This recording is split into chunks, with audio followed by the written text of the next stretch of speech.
Hello friends, I am back with pharmacology classification and here हम study करने वाले हैं हाइप्नोटिक एंड सेडेटिव ड्रग्स का। तो हाइप्नोटिक एंड सेडेटिव ड्रग्स में जो हमारी डिफरेंस है वो बहुत ही माइनर है। काम तो सेम है, लेकिन जो एक्शन देने का तरीका है, जो उनका MOA कह सकते हैं, मैकेनिज्म ऑफ एक्शन कह सकते हैं, ये थोड़ा सा डिफरेंस है। तो हम यहाँ पे पढ़ते हैं कि हाइप्नोटिक एंड सेडेटिव। हाइप्नोटिक जो ड्रग है वो क्या करता है, प्रोड्यूस करेगा रिजेंबल स्लीप, ठीक है, resemble like natural sleep, resemble like natural sleep produce करते हैं hypnotic drugs. And sedative drugs जो होते हैं वो एक्साइटमेंट को रिड्यूस करते हैं विदाउट प्रोड्यूसिंग स्लीप। मीन समझिएगा आप, sedative drug without producing sleep excitement reduce करते हैं and hypnotic drug natural sleep produce करते हैं। एंड इस तरह से ये दोनों CNS के डिप्रेशन को कॉज करते हैं, ठीक है। और इन दोनों का काम क्या है, क्वालिटेटिव काम क्या है इसका, कि ये प्रोड्यूस करते हैं depression of CNS, central nervous system में, you know, I know you know like CNS, okay. Difference between them is mainly quantitative, मतलब मेनली इज वो क्वांटिटेटिव, इसका क्वांटिटी क्या है कि हमें नेचुरल स्लीप प्रोड्यूस कर रहा है एंड ये नेचुरल स्लीप प्रोड्यूस नहीं करता है, एक्साइटमेंट को रिड्यूस करता है। लेकिन दोनों का काम क्या है कि ये CNS को डिप्रेस करते हैं, बस इतना ही है। अब क्लासिफिकेशन हम आते हैं कि हाइप्नोटिक एंड सेडेटिव का क्लासिफिकेशन क्या है। तो हम यहाँ पे देखते हैं 3 कैटेगरी है हमारी। बार्बिचुरेट्स आएंगे, बेंजोडियाजेपिन्स आएंगी एंड न्यूअर नॉन बेंजोडियाजेपिन्स आएंगी, ठीक है। तो बार्बिचुरेट्स में यहाँ पे 5 ड्रग्स देखने को मिलेंगी, फेनोबार्बिटोन, ब्यूटोबार्बिटोन, पेंटोबार्बिटोन, थायोपेंटोन एंड मेथोएक्सिटोन, ओके। फिर यहाँ पे हम बेंजोडियाजेपिन्स में आते हैं, डायजेपाम, फ्लूराजेपाम, नेट्राजेपाम, ओके। फिर यहाँ पे न्यूअर नॉन बेंजोडियाजेपिन्स में आएंगे जोपिक्लोन एंड जॉल्पिडेम, जोपिक्लोन एंड जॉल्पिडेन, हो गया। यहाँ पे फिर हम देखते हैं कि बार्बिचुरेट्स। अब हम देखेंगे कि बार्बिचुरेट्स में कौन सी लॉन्ग एक्टिंग होती है एंड कौन सी शॉर्ट एक्टिंग होती है, कौन सी अल्ट्रा शॉर्ट एक्टिंग होती है। तो यहाँ पे हमारा जो कि दिया हुआ है इस बुक में कि लॉन्ग एक्टिंग हमारी क्या है, phenobarbitone is the only drug that produce a long acting, okay. Long action, long time तक एक्शन प्रोड्यूस करती है। शॉर्ट एक्टिंग मतलब शॉर्ट टाइम तक एक्शन प्रोड्यूस करती है क्या, ब्यूटोबार्बिटोन, पेंटोबार्बिटोन, ब्यूटो एंड पेंटोबार्बिटोन हमारी शॉर्ट एक्टिंग ड्रग होती है। अल्ट्रा शॉर्ट एक्टिंग ड्रग होती है थायोपेंटोन एंड मेथोएक्सिटोन, ओके। यहाँ पे हम साथ ही में फार्माकोलॉजिकल एक्शन देख लेते हैं, क्योंकि डिप्लोमा की जो भी क्वेश्चन पेपर होते हैं डिप्लोमा में, तो वो आते हैं ऐसे करके कि क्लासिफिकेशन डिफाइन करो एंड इस कैटेगरी की ड्रग की कोलोजिकल एक्शन डिफाइन करो एंड एडवर्स रिएक्शन पूछ दे, थेरेपेटिक यूजेस पूछ दे। तो यहाँ पे हम इसका पूरा चैप्टर को हम दिखाएंगे यहाँ पे, ठीक है। तो फार्माकोलॉजिकल एक्शन में क्या क्या शो करता है कि CNS पे ये एक्शन प्रोड्यूस करते हैं, CNS पे ये 5 टाइप के एक्शन प्रोड्यूस करते हैं। फिर GI ट्रैक पे ये एक्शन प्रोड्यूस करते हैं, किडनी पे, यूटेरस पे एंड लीवर पे, ठीक है। इनका 5 कोलोजिकल एक्शन है।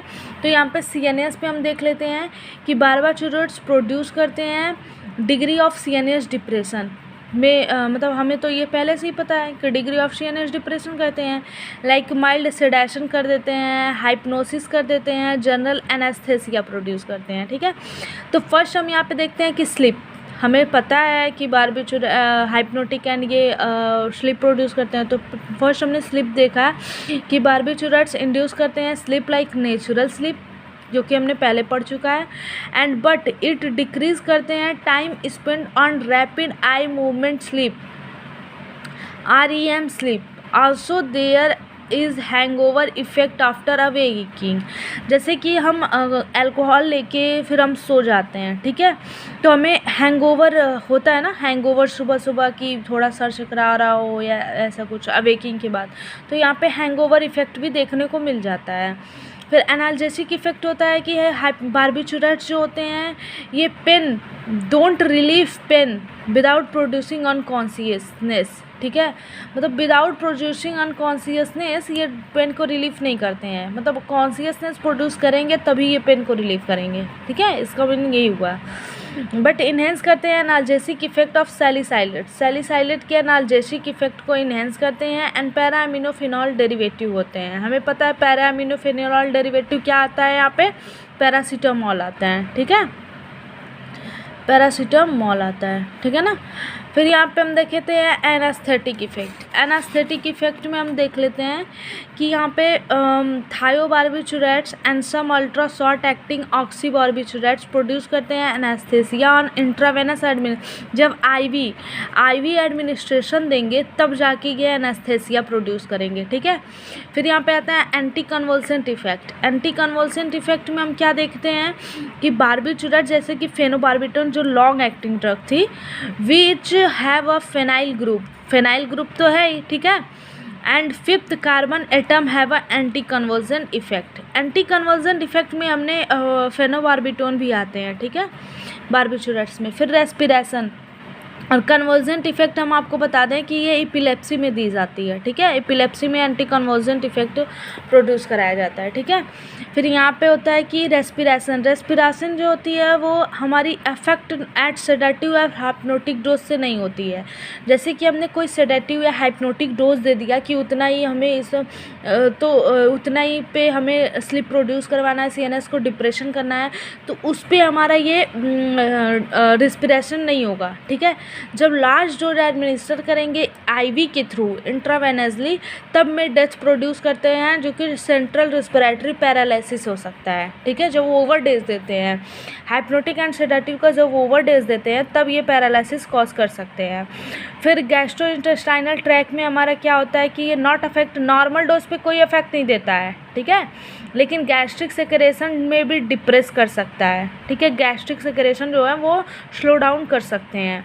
यूटेरस मतलब होता है कि force and frequency of uterine contraction at depress at toxic dose, normal days पे ये यूटेरस को जीआई को कोई भी हार्मफुल इफेक्ट नहीं देते हैं, लेकिन जब इनका डोज टॉक्सिक हो, ओवर हो जाए तब ये डिप्रेस कर देते हैं यूटेरिन कॉन्ट्रैक्शन को। किडनी पे होता है कि no effect at normal dose पे किडनी पे भी इफेक्ट नहीं करता है, ठीक है, लेकिन एनास्थेटिक डोज पे ये डिप्रेस कर सकता है यूरिन आउटपुट को, ठीक है ना। जैसे कि हम यहाँ पे देख सकते हैं कि हमने अभी तक क्या लगा कि नॉर्मल डोज पे किसी को भी अफेक्ट नहीं कर रहा है, लेकिन हाई डोज हो रहा है तो ये सबको डिप्रेस कर दे रहा है। जैसे कि यहाँ पे यूरिन आउटपुट को डिप्रेस किया, यहाँ पे हमारा गैस्ट्रिक सेक्रेशन को डिप्रेस कर दिया, यहाँ पे यूटेरिन कॉन्ट्रैक्शन को डिप्रेस कर दिया, ठीक है। ऐसे हम मैचिंग करके हम कोलोजिकल एक्शन याद कर सकते हैं, इतना भी हार्ड नहीं होता है। लीवर पे हम कह रहे हैं कि नॉर्मल डोज पे कोई इफेक्ट नहीं दे रहा है, लेकिन एनास्थेटिक डोज पे ये प्रोड्यूस कर सकता है hepatic dysfunction, okay, hepatic like liver से रिलेटेड है, ठीक है, डिसफंक्शन कर सकते हैं। एब्जॉर्प्शन फेट एंड एक्सक्रीशन में हमने सारे में यही पढ़ा है कि बार्बिचुरेट्स जो है तो एडमिनिस्टर्ड होते हैं ओरल एंड पेरेंटल रूट के द्वारा, ओरली एंड पेरेंटली हम दे सकते हैं बार्बिचुरेट्स को, और ये डिस्ट्रीब्यूटेड होते हैं ऑल टिश्यू एंड फ्लूइड में, ओके, एंड क्रॉस करते हैं प्लेसेंटा बैरियर को and are excreted in a milk. They are chiefly metabolize in liver में मेटाबोलाइज होते हैं, and small extent kidney and brain में भी ये मेटाबोलाइज होते हैं। And excretion through the urine होता है, both free from glucuronic acid conjugation, ठीक है। एडवर्स रिएक्शन क्या क्या हो सकता है कि इंटॉलरेंस हो सकता है, नॉजिया, हेडेक एंड डायरिया हो सकती है, फेटल रेस्पिरेटरी डिप्रेशन हो सकते हैं, एंड ड्रग ऑटोमेटिज्म हो सकता है, टॉलरेंस कॉज कर सकते हैं, डिपेंडेंस हो सकता है, विड्रॉल सिम्टम्स आ सकते हैं, ठीक है। फिर थेरापेटिक यूजेस क्या क्या यहाँ पे हैं कि हमें क्या क्या देखने को मिलता है। सेडेशन हम कॉज कर सकते हैं, एंजाइटी एंड टेंशन हो तो हमें सेडेशन की ज़रूरत होती है।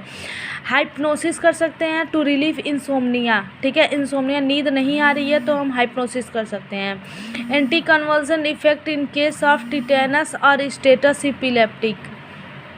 फिर यहाँ पे प्री एनेस्थेटिक में डिकॉशन दे सकते हैं एंड प्रोड्यूस करते हैं बसल एनेस्थेसिया।